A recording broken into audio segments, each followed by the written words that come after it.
Nous allons parler sur la grâce.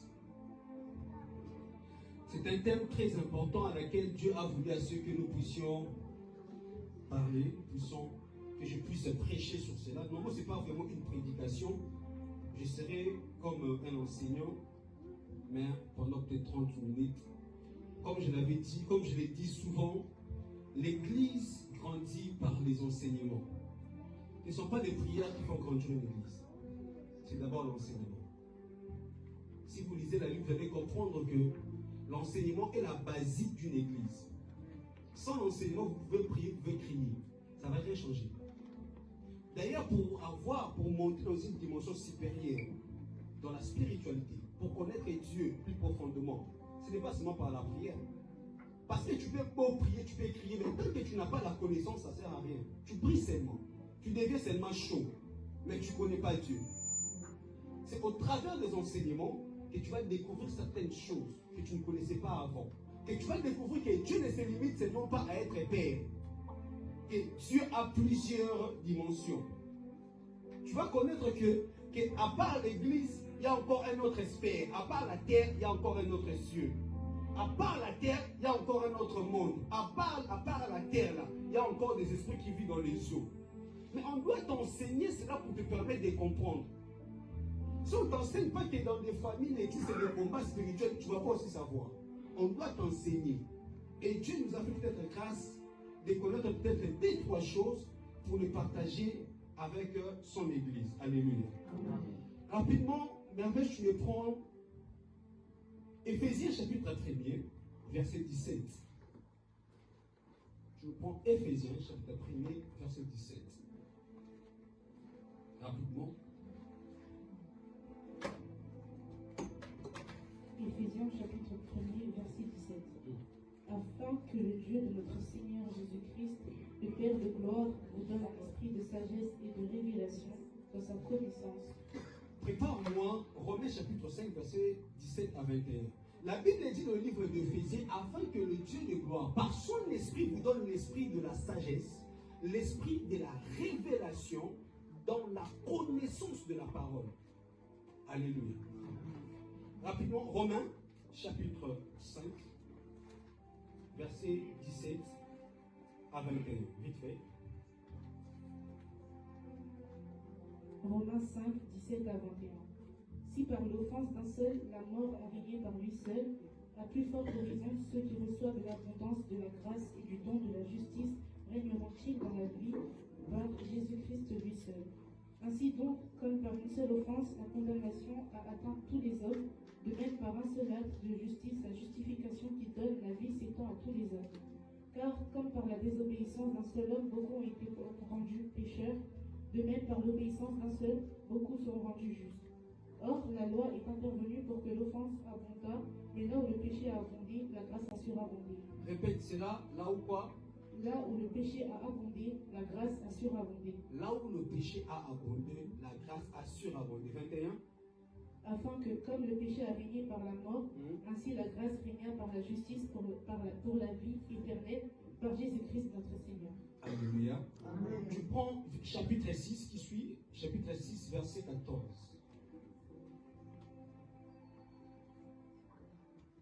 Car le péché n'aura point de pouvoir sur vous, puisque vous êtes non sous la loi, mais sous la grâce. Car le péché n'aura pas de pouvoir sur vous. Parce que vous êtes plus sous la loi, mais vous vivez sous la grâce. Ces passages, ces deux passages bibliques, mettent en avant l'action ou l'importance de la grâce dans la vie d'une personne. Déjà en commençant, il dit, c'est par une personne que le péché a atteint le monde, que le péché a atteint l'Église, que le péché a atteint tous les humains. Mais c'est par l'obéissance d'une personne, et de la personne qu'on parle, c'est Jésus.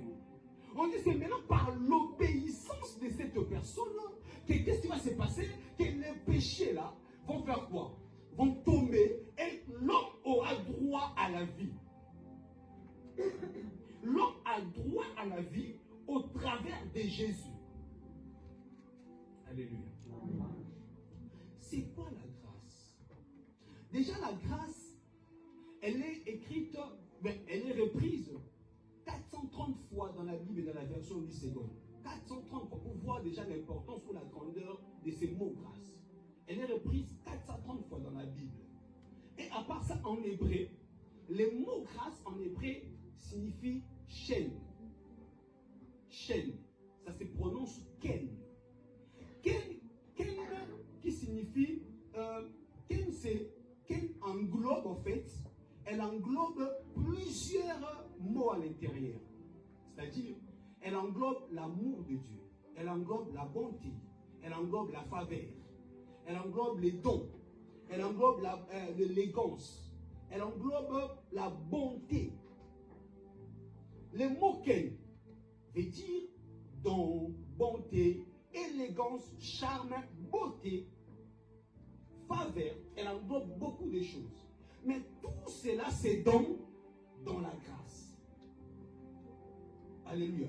Vous voyez déjà comment est-ce que la grâce est grande dans le ministère, est grande pour notre vie, il faut dire.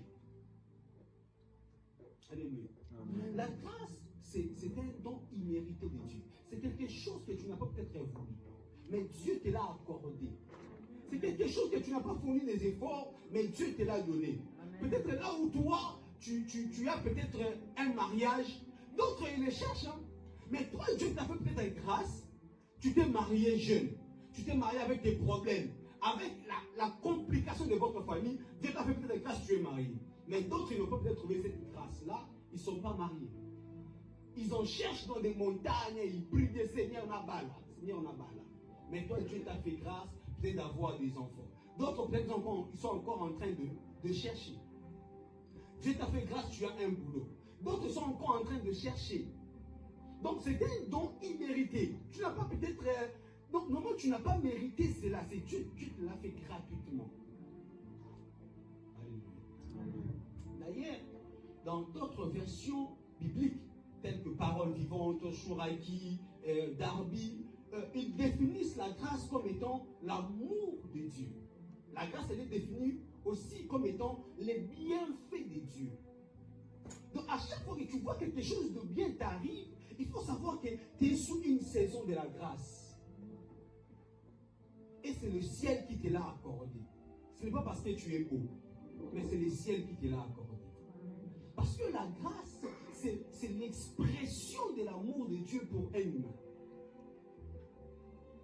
Oui. La grâce, c'est l'expression de l'amour de Dieu pour toi. C'est pourquoi nous sommes pardonnés par grâce. Nous vivons le guérison par grâce. Nous vivons le miracle dans nos vies, c'est par grâce. Ce n'est pas parce que nous sommes forts. Ce n'est pas parce qu'on prie beaucoup. Mais c'est par la grâce. Par la grâce que nos péchés là ont été pardonnés. Jadis, nous étions tous des pécheurs. Dieu nous a fait grâce qu'aujourd'hui nous sommes des serviteurs de Dieu. Ce n'est pas parce qu'on a mérité. Papa, ce n'est pas parce que j'ai pris 5 heures de prière que je suis ce prophète aujourd'hui. C'est par la grâce. Amen. Je ne peux pas me frapper la poitrine et dire je suis plus que les autres. Amen. Ou je suis parfait plus que toi. Non. J'ai juste reçu la grâce de Dieu. C'est cette grâce qui me différencie peut-être de vous. Ou vous peut-être avez reçu la grâce dans d'autres domaines. Mais moi j'ai reçu la grâce dans le ministère. Alléluia. Amen. C'est une expression de son amour pour son peuple. Même la puissance de Dieu, manifester même la prophétie. C'est pourquoi même on dit j'ai la grâce prophétique. J'ai la grâce des guérisons. Ce sont de grâce. La puissance de Dieu aussi se manifeste dans nos vies par la grâce. Pendant que le monde parle de la chance, les gens disent que oh, je suis chanceux. Ah, j'avais de la chance, hein? Non, mais nous disons, nous avons reçu grâce. Pendant que les autres vont parler de la chance, nous avons reçu la grâce. La grâce, c'est plus que tout. Aujourd'hui, tu as peut-être 1000 euros sur ton compte, c'est la grâce. Hein? Il y a d'autres qui n'ont même pas de compte bancaire. Mais toi, tu as peut-être 1000 euros sur ton compte. C'est une grâce. Alléluia. C'est pourquoi, peu importe ton niveau, peu importe ce que tu as, il ne faut pas dire que je suis supérieur aux autres. Il ne faut pas se frapper la poitrine. Ce n'est que la grâce de Dieu. Vous savez, la grâce, elle existe depuis longtemps. La grâce, elle existe. Même avant Abraham, la grâce existait. Mais la grâce, elle est devenue incontournable à l'arrivée de Jésus sur la terre. De même aussi la loi, elle est devenue, la loi a été impactée par l'arrivée de Moïse. Mais la loi existait depuis longtemps. Alléluia. C'est pourquoi même du temps de Moïse, on parle de la dispensation de la loi. D'ailleurs, c'est quoi une dispensation? La dispensation, c'est une manière de Dieu de diriger une période. C'est quoi? Une période, pardon. C'est une manière de Dieu d'administrer une période sur la terre. Parce que la dispensation se passe au milieu des hommes, parmi les hommes, sur la terre, mais pas au ciel. Je réponds. La dispensation, c'est une manière de Dieu, une manière de Dieu de diriger la terre, de diriger les hommes pendant une période. Et dans la Bible, nous avons 7 dispensations. Chaque dispensation, c'est bien établi dans la Bible, apporte une particularité. La première dispensation, c'est la dispensation de l'innocence. C'était lorsque Adam et Ève ont été créés, avant qu'ils mangent les fruits du jardin. Cette période-là, on appelle ça la dispensation de l'innocence. Avant qu'ils mangent les fruits, ils étaient innocents. Ils ne connaissaient pas de péché. C'est pourquoi on appelle ça la dispensation de l'innocence. Et la deuxième dispensation, c'est la dispensation de la conscience ou de la responsabilité morale. C'est après avoir mangé les fruits interdits. Dieu les avait dit de ne pas manger ces fruits-là et ils ont mangé cela. Ils ont été chassés du jardin. C'est là qu'on parle de la dispensation de la responsabilité morale ou de la conscience. La troisième dispensation, cela arrive du temps de Noé, après les déluges. C'est là qu'on parle de la troisième dispensation. On appelle ça le gouvernement humain. Quatrième dispensation, c'est la dispensation de la promesse. Là, on parle, c'est avec Abraham. Ça commence avec Abraham. Vous avez remarqué, moi d'ailleurs, j'ai dit, ce n'est pas seulement la promesse, c'est aussi l'alliance. La dispensation de la promesse, elle est accompagnée de la dispensation de l'alliance, parce qu'Abraham aussi, c'est le père de l'alliance. C'est lui qui a reçu l'alliance universelle. Ce n'est pas la première alliance, parce que la première alliance, Dieu l'a fait avec Noé. C'est là que Dieu a commencé l'alliance avec Noé. Mais c'est après, Abraham a reçu une alliance qui est différente de celle de Noé. L'alliance d'Abraham. L'alliance universelle, c'est comme ça moi je l'appelle. Parce que ça touche à toutes les couches. Que tu sois musulman, que tu sois chrétien, que tu sois païen. Nous sommes tous sous cette alliance. Après, la quatrième c'est la promesse. La cinquième dispensation, c'est la dispensation de la loi avec Moïse. La sixième, c'est notre dispensation. C'est ce qu'on vit actuellement. Nous sommes à la sixième dispensation. Ce qui est appelé la dispensation de l'Église. Ou encore de la grâce ou du Saint-Esprit. C'est pourquoi on dit Moïse était porteur de la loi, mais Jésus-Christ est porteur de la grâce. L'arrivée de Jésus sur la terre nous a introduit à une autre dimension de la dispensation, qui est la dispensation de la grâce. Après, la dernière qui est la septième dispensation, c'est la dispensation du millénium. J'espère que vous avez déjà entendu parler qu'on va régner pendant 1000 ans sur la terre, après l'enlèvement. Qui connaît cela? Nous allons régner pendant 1000 ans. 1000 ans, 1000 années sur la terre. Là, c'est le millénium. Autrement, on l'appelle aussi le royaume. La dispensation du royaume. Alléluia. On revient sur la grâce. La grâce a une durée bien déterminée. Déjà par les dispensations, vous allez comprendre que la grâce a une durée bien déterminée. La grâce prend fin le jour que tu vas mourir. Les jours où tu mourras sur la terre, déjà la grâce prend fin pour toi. Mais pour ceux qui seront vivants, ça va continuer. La grâce ne t'autorise pas de pécher. La grâce, si tu es sous la grâce, ça ne veut pas dire que tu as accès libre des péchés. Non, la grâce te donne juste une opportunité de pouvoir redresser ta vie. De pouvoir redresser ta vie. Mettre ta vie dans l'ordre. Alléluia. Amen. Qui comprend quelque chose? Amen. Dieu renouvelle sa bonté tous les jours. Et la bonté, vous allez voir que la bonté fait partie de la grâce. Donc cela signifie que Dieu, tous les matins, il s'élève pour renouveler sa grâce dans ta vie. Après cela, dans la loi, dans la Bible, beaucoup plus dans la loi théologique, on parle de la première mention. La première mention, c'est quoi? La première mention, c'est le fait de pouvoir, c'est le fait, je dirais la première mention, c'est du fait que une phrase, un mot, une théorie, une doctrine a été peut-être utilisée pour la première fois dans la Bible.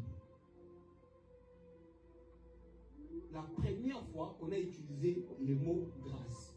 Je réponds peut-être pour que vous puissiez mieux comprendre. La loi de la première mention, c'est du fait que une phrase, un mot, une doctrine a été utilisée pour la première fois dans la Bible. Cela permet à ce que nous puissions avoir l'idée claire, l'idée basique de la doctrine, où les vrais sens du mot.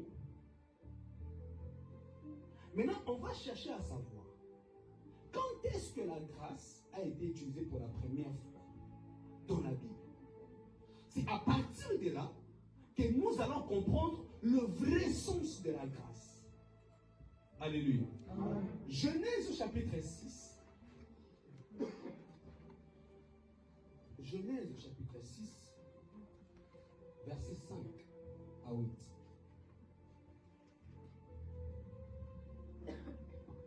Change-moi de numéro, s'il vous plaît. Genèse 6, verset 5 à 8.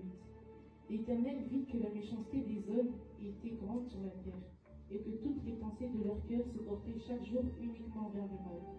L'Éternel se repentit d'avoir fait l'homme sur la terre, et il fut affligé en son cœur. Et l'Éternel dit, j'exterminerai de la face de la terre l'homme que j'ai créé, depuis l'homme jusqu'au bétail, aux reptiles et aux oiseaux du ciel, car je ne repens de les avoir faits. Mais Noé trouva grâce aux yeux de l'Éternel. Va, chapitre 7, verset 1er. L'Éternel dit à Noé, entre dans l'arche, toi et toute ta maison, car je t'ai vu juste devant moi parmi cette génération. Alléluia. Amen. Vous allez comprendre avec moi ici que la première fois qu'on utilise grâce, les mots grâce dans la Bible, c'était pour épargner une personne et toute sa descendance de la colère de Dieu. Qui a remarqué avec moi? Parce que là, en lisant ces passages, vous comprenez de manière claire que Dieu voulait détruire le monde. Mais il arrivait au bout d'un moment, il se trouve lui-même un esquisse. Hein, on dit quoi? Un esquisse ou une? C'est ce que vous avez dit là. Dieu se trouve ça. Dieu s'esquisse lui-même et dit non, je ne peux pas détruire l'humanité comme ça. Mais je vais me trouver une personne à qui je vais faire grâce, lui et sa descendance. Et voire même, et toute personne qui s'attachera à lui et à sa descendance seront sauvées. Parce que les femmes de ses enfants, ils étaient aussi entrés dans l'arche. Ils n'ont pas été tués. Donc si tu crois, toi tu crois au Seigneur Jésus-Christ, Dieu est à mesure de sauver toi, de sauver tes enfants, de sauver même tes beaux-fils, tes belles-sœurs. Ah, vous n'avez pas compris ça. Amen. Donc, papa, le fait que tu as cru en Jésus-Christ, la grâce de Dieu fera de sorte que toi, tu sois sauvé. Ta femme soit sauvée. Vos enfants seront sauvés. Même ceux qui vont épouser vos enfants, ils seront sauvés. Amen. Parce que ce qui s'est passé dans l'arche, les enfants de Noé, la descendance de Noé, ont été épargnés, et les animaux. Parce que la grâce empêche la colère de Dieu sur ta vie. Arrêtons de prêcher un Dieu qui est méchant. Hein. Arrêtons de prêcher le Dieu qui frappe tout le temps. Nous devons arrêter ça. Dieu est bon. Papa Christian, si on rentre dans nos passés, on vérifie les péchés qu'on avait fait auparavant. Papa, non, Dieu est bon. Dieu est amour. C'est pourquoi nous aussi, nous devons développer l'amour dans nos cœurs. Parce que l'amour émane aussi de la grâce. Tu ne peux pas être méchant envers ton voisin. Si tu as fait du mal, mais pardonne-les. Toi aussi, tu offenses d'autres personnes. Toi, Dieu te pardonne. Toi, tu vas pardonner l'autre. Donc, la première fois qu'on utilise la grâce, c'est pour épargner des gens. C'est épargner une famille de la colère de Dieu. La grâce est une ouverture qui empêche la colère de Dieu de te toucher. Parce qu'à chaque fois que Dieu voudra manifester sa colère, il regarde la croix. Il regarde Jésus. Il dit, ah, ce qui est sous terre, mais je vais vous tuer, mais je vais vous tuer tous. Ce qui est sous terre, mais je vais tous vous détruire. C'est à cause de Jésus, qui est le véritable image de la grâce. C'est lui qui a fait que la grâce devienne incontournable. Comment Éphésiens chapitre 2, versets 8 à 9. Je vais expliquer une chose. Éphésiens 2, vous savez que c'est à cause de la grâce que nous aujourd'hui nous appelons Dieu Père. Et on appelle Jésus Yaya. On appelle Jésus grand frère. Parce que Jésus-Christ, par sa grâce, il nous a introduits dans la famille de Dieu. C'est même l'une des raisons à l'église qu'on s'appelle les frères et sœurs. Sœur Micheline, frère Francis, sœur Anastasie, frère Christian, sœur Gabriela. C'est juste pour montrer l'image de la famille. Parce que notre Dieu, c'est le Dieu des familles. On l'appelle Père. Père qui est la source.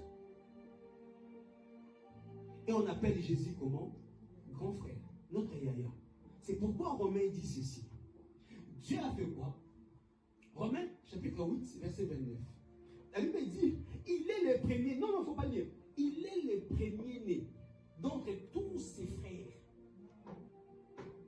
Et ces frères dont on parle de nous qui avons cru en Jésus. La grâce nous a introduits dans la famille de Jésus. Moi, je suis fier de dire, je suis enfant de Dieu. Est-ce que tu peux dire, je suis enfant de Dieu? J'appartiens à la famille de Jésus. C'est par la grâce que j'appartiens à la famille de Jésus. J'appartiens pas à la famille des sorciers, mais j'appartiens à la famille de Jésus. Alléluia. Vas-y, vite fait. Éphésiens 2, versets 7 à 8.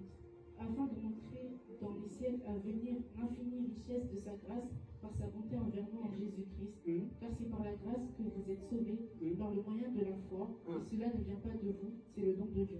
Réponds, cela ne vient pas de qui? Cela ne vient pas de vous, mais c'est le don de Dieu. Donc si tu es pasteur aujourd'hui, cela ne vient pas de toi. Si je suis prophète, cela ne vient pas de moi. Papa, si je gagne 1000 euros, cela ne vient pas de moi. Si tu as une voiture, cela ne vient pas de toi. C'est la grâce. Dieu a refusé que tu puisses t'approprier sa gloire. Il dit, c'est d'abord ma grâce. C'est pourquoi réjouis-toi de ce que tu as. Si tu te réjouis de ce que tu as, Dieu te donnera ce qui sera encore beaucoup plus meilleur. J'ai dit souvent, la grâce ne te donnera pas tout. Mais la grâce va te donner ce qui est essentiel pour ta destinée. Ça ne sert à rien d'envier les autres. Parce que la grâce te donne ce qui est essentiel pour toi. Reconnais juste cela. Sois reconnaissant. Pour aller finir, parce que j'avais déjà prêché 30 minutes, je vais prendre juste 10 minutes pour finir cette partie. Le reste, non plus tard. Je ne suis pas obligé de tout dire quand même. On doit dire l'essentiel. C'est ça, je ne suis pas obligé de tout prêcher. Même si je prêche tout aujourd'hui, est-ce que ton cœur va changer directement? Il y a des gens, papa, qui ont fait 20 ans la foi, mais leur cœur là, c'est toujours noir. Il a écouté toutes les formes de prédication. Les prophètes, les docteurs, les évangélistes. Ils sont allés voir un Bikoudi. Mais leur cœur, alléluia. Il y a des gens, même les papes là, ils peuvent t'imposer les mains, mais ton cœur ne changera jamais. Jamais. Je prends juste 10 minutes pour finir cette partie. Après, on va prier. Romains et oui, Jean chapitre 8, verset 1 à 11. C'est ici que je vais finir. Jean 8, 1 à 11. J'aimerais que toute l'église puisse lire ces passages. C'est important. C'est très important. Jean chapitre 8, verset 1 à 11. Attends, les autres ils vont aussi se préparer. Vous y êtes? On peut aller ensemble? Allez-y. Jésus se rendit à la montagne des Oliviers. Mais dès le matin, il alla de nouveau dans le temple, et tout le peuple vint à lui. S'étant assis, il les enseignait.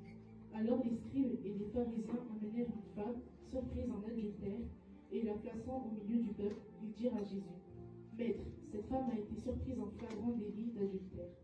Moïse, dans la loi, nous a ordonné de lapider de telles femmes. Toi donc, que dis-tu? Il disait cela pour l'éprouver afin de pouvoir l'accuser. Mais Jésus, s'étant baissé, écrivait avec le doigt sur la terre. Comme il continuait à l'interroger, il se releva et leur dit: Que celui de vous qui est sans péché jette le premier la pierre contre elle. Et s'étant de nouveau baissé, il écrivait sur la terre. Quand ils entendirent cela, accusés par leur conscience, ils se retirèrent un à un, depuis les plus âgés jusqu'au dernier, et Jésus resta seul avec la femme qui était là au milieu. Alors, s'étant relevé, et ne voyant plus que la femme, Jésus lui dit: Femme, où sont ceux qui t'accusaient? Personne ne t'a-t-il condamné? Elle répondit: Non, Seigneur. Et Jésus lui dit: Je ne te condamne pas non plus. Va et ne pêche pas. Va et ne pêche pas. L'Église n'est pas un tribunal pour condamner les autres. L'Église n'est pas l'endroit à lequel, lorsque moi j'ai fui le péché d'ailleurs, j'ai fui le mal d'ailleurs, j'arrive à l'Église et vous me condamnez encore, vous me jugez encore, au lieu de manifester l'amour, au lieu de manifester la miséricorde. Parce que l'Église, c'est la maison de miséricorde. L'Église n'est pas un tribunal. Moi, des fois, ça m'écoeure de voir les gens juger d'autres personnes. Au lieu de les juger, parce qu'il a fait du mal, pourquoi ne pas essayer de parler avec lui? Si ça ne marche pas avec lui, voyez un responsable, pas seulement les pasteurs, même un responsable. Mais si même avec les responsables, ça ne marche pas, là, ça sera peut-être clair. Toi, tu restes dans ton coin, lui aussi, il reste dans son coin, calmement.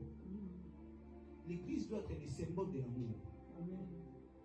Mon père spirituel disait cette phrase tout le temps. L'apôtre Béant Malo, mon père spirituel, il disait toujours que l'Église est un hôpital. L'Église, c'est quoi? Un hôpital. Une hôpital. Un hôpital. Articulation, problème. Alléluia. L'Église est un hôpital. Oui, c'est important dans la pédagogie. Hein? De rire aussi pendant qu'on enseigne. C'est important dans la pédagogie. Très important. L'église, c'est un hôpital. Et dans l'hôpital, on reçoit tout le monde, à l'exception de personnes. Que ce soit des présidents, que tu sois magicien, que tu sois chrétien, tu vas dormir sur le lit de l'hôpital. Ne faisons pas de l'église un tribunal. Ne faisons pas de l'église un endroit qu'on ne pardonne pas. Écoutez, s'il vous plaît, église. Que chacun de nous rentre dans son passé, ou bien dans sa propre vie. Est-ce que toi, tel que tu es là, tu es saint? Toi, tu ne manques pas d'erreur. Est-ce que tu penses que ta façon de vivre, ça plaît à ton voisin? Est-ce que tu sais combien de fois par ton caractère, tu as offensé plusieurs personnes? Tu as brisé les âmes de plusieurs personnes. Peut-être parce qu'on ne dit pas ça. Mais par ton caractère, tu as fait pleurer les gens. Toi, tu dis que je suis saint, je n'ai pas de péché. Arrêtons de condamner les autres. Parce que, écoutez ça encore, c'est important. Nulle part, Dieu peut exposer son serviteur. Je l'ai dit au nom de Jésus-Christ. Venez me contredire dans la Bible. Qui est ce serviteur que Dieu a exposé? Parce que Dieu n'a pas un projet de malheur pour ses serviteurs. Jamais. Donc si moi je suis serviteur de Dieu, j'ai commis une bêtise, Dieu m'expose. Donc Dieu va oublier tout le travail que j'ai fait pour lui. Parce que j'ai commis un péché. À cause d'un péché, Dieu vient m'exposer. Et les gens vont dire, oh, on m'a exposé. Dieu n'expose pas ses serviteurs, parce que c'est un Dieu d'amour. Vous savez combien de fois David a commis des péchés? Dieu a dit, David, c'est l'homme selon mon cœur. Mais David avait tué les gens. Est-ce que vous savez que la maison de David, selon David avait construit, il a construit ça avec les sangs. Il a tué des gens pour construire sa maison. David, est-ce que vous savez que Salomon qui était devenu roi après David, avec moi, parce que Bathsheba, ce n'était pas la femme de David. Non. C'était la femme d'Élie. David a tué son mari. Abominé l'homme selon le cœur de Dieu. Il a tué un homme. Vous imaginez? Mais Dieu a dit, c'est l'homme selon mon cœur. Vous imaginez que David a pris la femme de Nabal, Abigail. Qui savait cela? C'est écrit dans la Bible. Abigail, lorsque son mari est mort, directement David part à Thierry-Toy, Yaka. Je vous dis les choses précises dans la Bible. Moi, je ne mens pas. Si vous voulez, on peut vérifier. Moi, je suis un homme de sentiments. Je ne suis pas dans les sentiments. Je suis prophète. Moi, j'ai dit, je donne la direction, je pars. Si ça va créer des dégâts, gloire à Dieu, je m'en fous. Je suis la bouche de Dieu. Je ne suis pas prophète seulement pour dire, c'est vrai que j'ai fait ça, j'ai fait ça. Non, je donne la direction. C'est ça mon ministère. La Bible dit que l'église sera fondée, l'église sera comme fondement quoi? L'enseignement de qui? Des apôtres et de qui? Et des prophètes. Les apôtres pour faire asseoir les doctrines et les prophètes pour donner la direction. C'est ça. Arrêtez de condamner les autres. Toi, tu n'es pas parfait. Tu n'es pas parfait. Donc, si toi, on te fait du mal aujourd'hui, tu ne vas pas pardonner. Mais toi, lorsque toi, tu fais du mal, Dieu te pardonne comment? Et autre chose encore. Est-ce que vous savez qu'une personne, pas question, tu peux commettre le péché aujourd'hui. Tout le monde voit ça. Il commence à te juger. Mais si tu vas vers Dieu, tu demandes pardon, Dieu va te pardonner.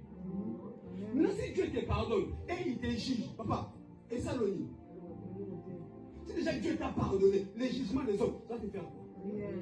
Au contraire, lorsque vous jugez un homme que Dieu a pardonné, vous êtes en train d'offenser Dieu. Vous offensez pas cet homme, mais vous offensez Dieu. Parce que Dieu a pardonné avec son cœur. Les gens qui ont amené cette femme vers Jésus, ils s'attendaient à ce qu'on condamne cette femme. C'était des chrétiens, des croyants. Les gens qui partaient tout le temps en synagogue, ils parlaient, ils priaient, ils lisaient la Bible. Moutema ma paix. Malgré qu'ils lisaient la Bible, ils n'ont pas un bon cœur. Premier pour juger les autres. Et il est aussi devant en train de prêcher les gens. Mais tu juges les autres. Tu as oublié l'amour de Dieu? Hein, maman? L'amour de Dieu existe ou pas? Dieu ne veut pas te pardonner. Et toi, tu ne veux pas aussi pardonner. Nous sommes à l'église. L'église qui est la maison de miséricorde. L'église, c'est l'endroit où nous devons trouver l'amour. Oh, pourquoi tu vas les juger? Va juste parler avec elle. Ah, c'est plus la prochaine fois, ne mets plus cette petite robe là. C'est simple. Après, tu commences à juger. Et les gens ont fui l'église. Plusieurs ont fui l'église comme ça. Ici, là, papa. Il y a des ceux-là qui ont fui l'église parce que les gens sont allés dans un coin dire des mauvaises choses pour lui. Et ils sont ici présents à l'église, mais les autres, ils ont fui à cause d'eux. Vous devez demander pardon à Dieu.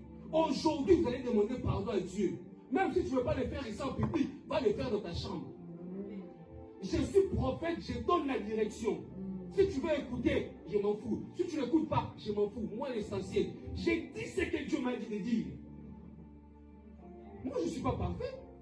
Vous pouvez m'applaudir tout le monde là. Je ne suis pas parfait. Je connais mes imperfections. Je peux paraître seul devant vous. Je peux le paraître. Mais je ne suis pas parfait. Un homme de faiblesse. D'ailleurs, tous les hommes que Dieu a utilisés sur la terre, des hommes faibles. Qui est cet homme qui était fort? Même Jésus arrivé à la croix, il dit, ah Seigneur, éloigne cette coupe. Éloigne cette coupe, Seigneur, c'est fort. Mais Jésus, lui qui est Dieu, il demande qu'on éloigne la coupe. Parce qu'il voyait déjà la grandeur. Personne n'est parfait. Le corps que nous portons, c'est un corps de péché.